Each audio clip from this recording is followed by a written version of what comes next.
Assalamualaikum warahmatullahi wabarakatuh.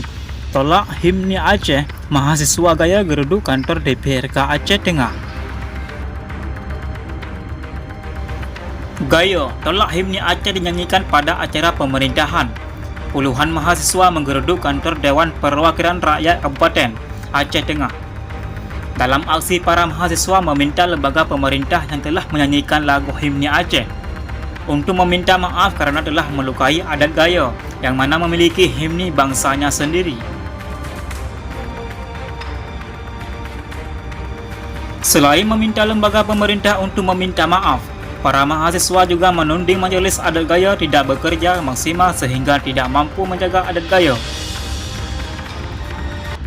Afdalal Ghifari Munte, Korlap aksi, mengatakan ada beberapa runtunan aksi yang mereka sampaikan, yakni menolak lagu himni Aceh dinyanyikan di tanah Gayo karena Gayo memiliki himni sendiri, meminta lembaga pemerintah yang telah menyanyikan lagu himni Aceh untuk minta maaf serta melakukan evaluasi terhadap majelis adat Gayo yang dianggap tidak mampu menjaga adat Gayo.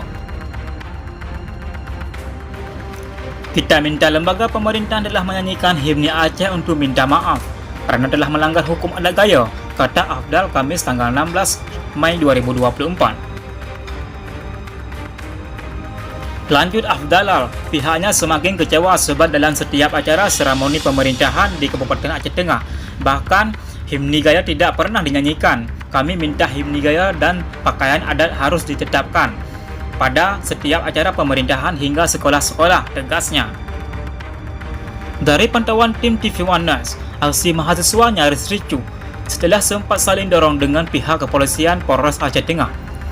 Setelah para mahasiswa mencoba masuk ke dalam gedung dewan setempat, usai membakar ban bekas, para mahasiswa membubarkan diri dengan janji akan kembali menggelar aksi.